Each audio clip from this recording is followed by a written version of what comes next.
আমরা তো সকাল থেকে ভূমিকম্প 10-12 বার দিলাইছে। আমরা আশেপাশে যারা আছেন সবাই গেছে, সবাই আতঙ্ক বাড়িঘর ছাড়িয়া গেছেন গিয়ে, আমরাও আতঙ্কত আছি গেছে ডরাইয়া, আশেপাশের মানুষ সব গেছেন গিয়ে, আমরাও ডরাইলাম। এখন কিতা করতাম চিন্তা করি পাইলাম না। বাসার খেয়েও নাই, একলা আমরা আছি এখন, আরো আতঙ্কে আছি যদি আরো 2-3 বার হয়। আপনারা জানেন যে সকাল থেকে টানা বেশ কয়েকবার ভূমিকম্প হয়েছে। তো আসলে ভূমিকম্পের খবর আমার আত্মীয় স্বজনরা আমাকে ফোন করে ভূমিকম্পের খবর দিয়েছে। আমি আমাদের এখানে একবার হয়তো অনুভব করেছিলাম, তো বারবার আমি ওই যে ফোন পেয়ে আমি আত্মীয় স্বজনদের কাছে দেখা করতে চলে আসলাম। আমি দেখলাম যে ওনারা বাড়িঘর ছেড়ে চলে যাচ্ছে, একদম ধীরের উদ্দেশ্যে রওনা হয়েছে। আর এই বর্তমানে দেখেন একটা বাসা, আমার আত্মীয় উনি, তো ওনারা চলে গেছে, দেখি ওনাদের বাসা তালা মারা। তো আমি ফোন দিয়ে জিজ্ঞাসা করলাম আপনারা কোথায়, বলে আমরা বিছনাতে চলে গেছি। কারণ কি ভূমিকম্পে মনে করুক 1-2 বার দিছে দিয়া গেছে গিয়ে আমার।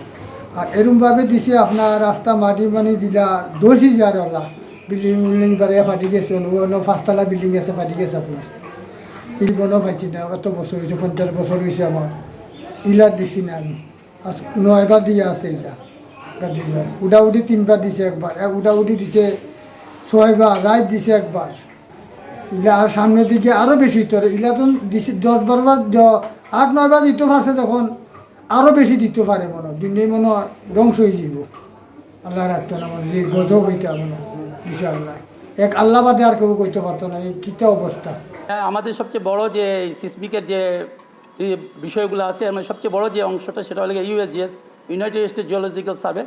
তারাও কিন্তু 2-এর উপরে হলেই সেটা আমাদেরকে প্রচার করা হয়, বা ইউএনএল মানুষ বিভ্রান্ত হয়ে যাবে বিভিন্ন ছোটো ছোটো বিভিন্ন একবারে ছোটো যেগুলো হয়, অনেক সময় এটা টিমার হিসাবে ধরা হয়। এটা অনেক সময় ভূমিকম্প নাও হতে পারে, তবে এটা ভূমিকম্প হিসাবে ছিল, সেই জন্য আমাদের দেখা যাচ্ছে। একটু ভূমিকম্পের ব্যাপারে একটু হালকা করে বলতে হলে, সিলেট আমাদের জন্য এমনিই ঝুঁকিপূর্ণ জায়গা। সিলেটে আমাদের 2 ধরনের ভূমিকম্পের এফেক্ট পাই। এটা হলো গিয়া নর্থ ইস্ট সাইডে দিয়ে, অর্থাৎ আমাদের সিলেট থেকে নর্থে, ঢাকা থেকে নর্থ ইস্ট। আমি সিলেটের কথা উল্লেখ করতে যাচ্ছি। সিলেটে সেটা হয় নর্থের দিকে, অর্থাৎ ডাউকি ফল্ট বরাবর, আর আমাদের হয় ইস্টার্ন সাইডে, অর্থাৎ মায়ানমার সাইডে দিয়ে। তো সে যে মায়ানমার যে সাইডে যে ভূমিকম্প হয়, তাদের ডেপথ থেকে অনেক বেশি, সেটা পুরো বাংলাদেশ ব্যাপী বা অনেক জায়গা বড় ব্যাপী অনুভূত হয়। কিন্তু ছোটো যেটা হয় বা আমাদের নর্থের দিকে হয়, সেটা তো সবাই ফিল করে না, কিন্তু ক্ষয়ক্ষতি আমাদের হয়ে যায়। যেটা 1897 সালে যে ভূমিকম্প হয়েছিল, সেটা হয়েছিল ডাউকি বরাবর, এবং সেটা কিন্তু সিলেটের প্রচুর ক্ষয়ক্ষতি হয়েছিল বাংলা এবং পাশাপাশি ময়মনসিংহ এই অঞ্চলে, কিন্তু অন্য জায়গায় খুব একটা বড় ধরনের ক্ষয়ক্ষতি হয় নাই। তাই জন্য আমাদের জন্য এটা অ্যালার্ম পজিশন। সাধারণত বিভিন্ন, যদিও আমাদের হিস্ট্রি, ভূমিকম্পের হিস্ট্রি খুব বড় না, তারপর যতটুকু দেখা যাচ্ছে যে সেই ভূমিকম্প হিস্ট্রিতে দেখা যাচ্ছে প্রায় 100 বছর পর একটা বড় ধরনের ভূমিকম্প বিভিন্ন গবেষকরা বলে থেকে